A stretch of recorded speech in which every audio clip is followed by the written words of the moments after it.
sunshines, and welcome to my channel. I'm Sylvie for those who don't know me. Today we are heading to King's Cross on what was a very cold March day. In fact, if you have only visited King's Cross on a summer's day or you're visiting London in the warmer months, you'll be heading there. The emptiness of King's Cross will look very different. It's usually like super bustling. There's like lots happening, lots to see, lots to do. But on this particular day, it was very quiet. There was only a few of us that were kind of brave enough to experience all that it has to offer. It was cold. But anyway, I also thought you might be wondering why I am doing like a series of neighborhood visits around London, because clearly I'm not British. My accent is definitely not British. So I thought I'd give you a little bit of a backstory. I'm from New Zealand, and like so many people from New Zealand and Australia, I relocated to London. This is actually my second time living here. So my first time I moved completely solo. I had to like find a job, I had to find a flat. And though I did have some friends relocating around the same time, our social lives were quite separate. So they kind of all had their plans to go travel, and I was like, I can't afford to do that in Europe because I had made other plans on the way here. And so I kind of had to like make my own friendships as well once I moved here. And that experience was really the chew you up and spit you out London experience. Everything that could go wrong really did go wrong. It just felt like I was really fighting the whole time I lived here, and I decided to go back to New Zealand even though I didn't really want to leave, and I knew I probably wasn't going to stay long term because I wasn't really done with the whole like European experience. I did go back, and I decided to like make the most of my return back and reconnect with old friends, but I really wanted to make some new friends. And not long after landing back, I met my husband Alistair. He actually has a British passport, and he did actually want to leave New Zealand as well. And it kind of made the most sense to come to London because I already like knew my way around. He is awful with directions. I knew my way around, and I kind of had some connections here. And also it was kind of exciting to come back to a place I'd lived and explored, but with someone who has completely fresh eyes because he'd never lived here at all. And so we landed in the middle of 2019, super like eager to go and explore lots of places, lots of parts of London I'd never visited. And then you know what hit in 2020. And at that point, we kind of just got into a habit of not exploring as much once we could. It was just kind of habit because we hadn't actually been here that long. We hadn't really established ourselves for that long before the pandemic hit. And also we've had a lot of strikes in London the last year. So you might plan to do something, and then the day you've planned to go do something, there's no trains, and we rely solely on public transport. So the series is one of two things. One, people love London. People love London. There are so many tourists that come with like so much excitement to the city, and there are so many people who would love to come and visit London, but they cannot for whatever reason that is. So this is a great opportunity for me to show you what this city is all about, like what the different neighborhoods encompass. I'm not going to go to every single neighborhood, but I definitely want to show you the different vibes, different sights that lots of different neighborhoods have. And also the thing is, London has so many neighborhoods, and you can go like 2 streets over and it's got a completely different vibe from where you were like walking 5 minutes earlier. I can't explain it, but hopefully I can show you a little bit of that. And also my visa is up next year, and at this point in time, post-Brexit, it just doesn't feel like it's worth extending my visa.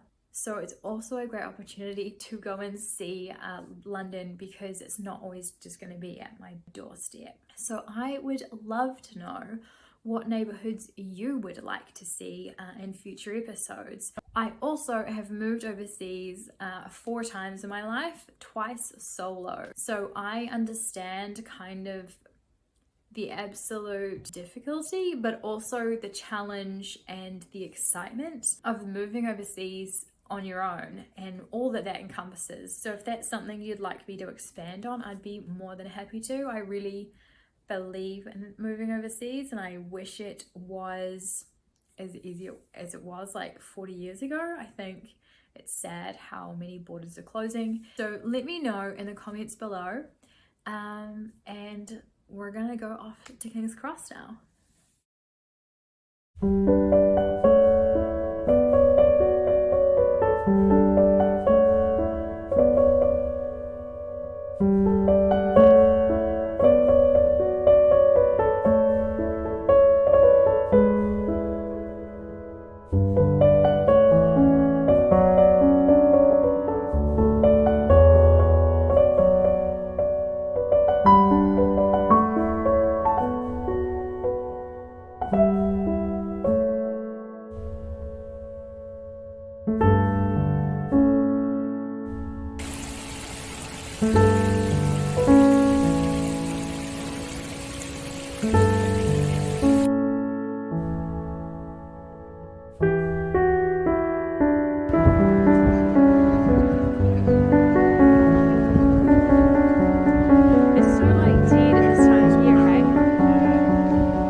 Thank you.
about reading books in the last couple of episodes and how I'm not like a massive reader, how it took me quite a long time to read this one book. And then I've started back on a non-fiction, which I've read like maybe 15 pages of in 2 weeks, but there we go. And I said I would recommend some podcasts. So obviously I am a content creator and I'm often in the kitchen. So listening to something is kind of way easier than sitting down and reading a book. And if I were to have an audiobook, I think I just would like never take it in. Whereas a podcast is someone like reciting a story, and often the podcasts I listen to are true stories, and so they might be across an entire series, or it might just be like a standalone episode story. And I've just been talking about moving overseas, and I'm very lucky to have benefited from colonialism and the fact that I'm clearly white. I was born in New Zealand. I'm first generation on my mother's side. I am second generation on my father's side through his father, but third generation on his mother's side. There's a real sense of like appreciation for the fact that I was born in the right country of the right skin color and have wholly benefited from colonialism, which is why I am recommending Stuff the British Stole. It is a podcast, it's actually an Australian podcast, hosted by Mark Fennell. I'm saying this now, Mark Fennell, if you have the 3rd season of Stuff the British Stole ready, please release it. It's so good. Basically, the podcast is about, every single episode has a standalone theme, something that was linked to British colonialism, whether it was taken by force or it was agreed, and the nation where it came from, they now want it back. But there's some like really hard episodes to listen to. I think the history, you learn so much. Really what this podcast does though is teach us so much about the history of colonialism around the world, like why China is such a proud nation now versus what it was like in the 19th century when the British invaded it. There's such a contrast, and that kind of like paved the way for modern day China and their views on themselves. But also Mark Fennell understands, or all of the producers on Stuff the British Stole understand the importance of painting a story. So it's not just that he's like reciting a story and doing interviews. There's like sound effects, and he really creates a picture in your mind of the account that he's relating to you, or the background to what he is about to like dig into each episode. And I have listened to some of my favorite episodes. I've listened to probably like 4 or 5 times now, and there's probably a couple where I just can't listen to it more than once. I think there's one in particular. I was sitting at work and it was not a good time to be listening to Stuff the British Stole, because I just started to sob, because you just remember that every single person affected by colonialism was a human being, and some of us benefit far more than others. And it's kind of sad, because I'm an immigrant, but no one would ever call me an immigrant to my face in the way that they'd call someone with a different skin color or a different economic background an immigrant. I think if you love to learn about that, I absolutely recommend Stuff the British Stole. I'd love to know if you've heard it, what you think of Stuff the British Stole. Thank you so much for watching. I hope to see you in my next video, and I hope you have a great day.